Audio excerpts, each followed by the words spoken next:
আজকের পর্বে তোমাদের সাথে একটি পনিরের রেসিপি শেয়ার করতে চাই। কাছে দূরে দেশে ও দেশের বাইরে সবাইকে এই পনিরের রেসিপিটি দেখার জন্য অনুরোধ রইল। পনিরের রেসিপিটি একবার খেলে বারবার খেতে ইচ্ছে করবে এমনই এই পনিরের রেসিপি।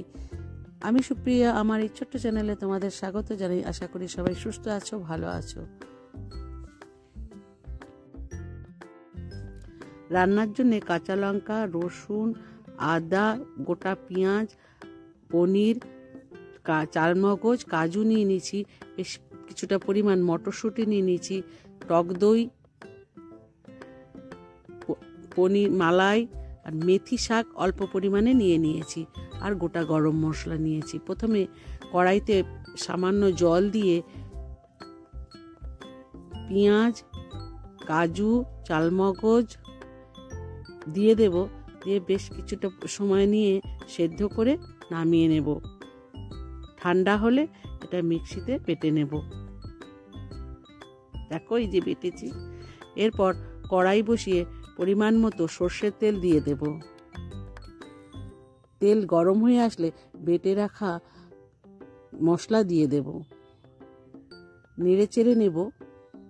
দিয়ে গোটা গরম মশলাটা, দারচিনি, এলাচ, লবঙ্গ দিয়ে দেব একে একে। যারা নতুন বন্ধু আছো ইউটিউব থেকে দেখছো তারা আমার চ্যানেলটিকে সাবস্ক্রাইব করে নিও। ফেসবুক থেকে দেখলে পেজটিকে ফলো করে নিও, ইনস্টাগ্রাম থেকেও ফলো করে নিও। কিছুক্ষণ নেড়ে চেড়ে নেওয়ার পর এক টুকরো আদা, এক টুকরো রসুন, দুটো কাঁচা লঙ্কা দিয়ে দেব।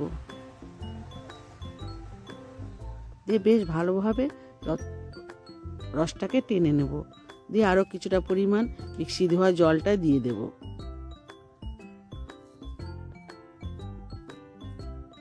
এরপর 2 চামচ টক দই নিয়েছি, ভালো করে ফেটিয়ে ওই ঝোলের মধ্যে দিয়ে দেব।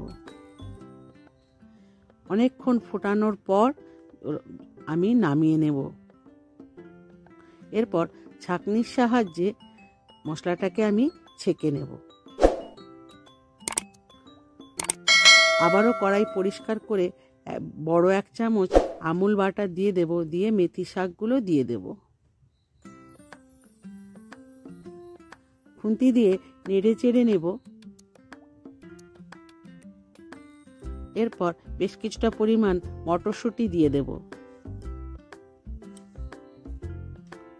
বেশ ভালোভাবে ভাজা ভাজা হয়ে আসলে স্বাদ মতো নুন দিয়ে দেব।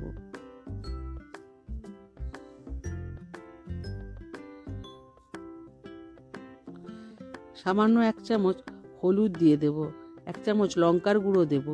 দিয়ে বেশ ভালোভাবে ভেজে ভেজে নেব। আমি যেভাবে এই রান্নাটা করছি একবার বাড়িতে রান্না করে খেয়ে দেখো। এরপর পনিরের টুকরোগুলো দিয়ে দেব।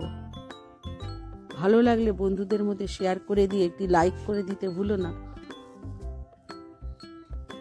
এরপর যে মশলাটা আমি ছেঁকে রেখেছিলাম সেই মশলাটা দিয়ে দেব। খুন্তি দিয়ে বেশ ভালোভাবে সবজিটাকে মিশিয়ে নেব। বাটি ধোয়া জলও একটু দিয়ে দেব।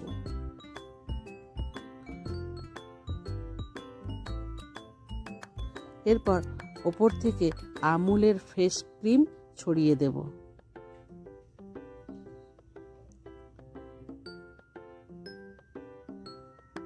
আরো কিছুটা পরিমাণ দিয়ে দেব। খুন্তি দিয়ে ভালোভাবে মিশিয়ে নেব। ওপর থেকে বেশ কিছুটা পরিমাণ কাঁচা লঙ্কা দিয়ে দেব। তোমরা যদি ঝাল না খাও কাঁচা লঙ্কাটা স্কিপ করে যেতে পারো। এরপর ফুটে গেছে, আমি নামিয়ে নিয়ে গরম গরম পরিবেশন করে দেবো। সবাই সুস্থ থেকো, ভালো থেকো। পরবর্তী রেসিপি দেখার জন্য আমন্ত্রণ রইল। ধন্যবাদ।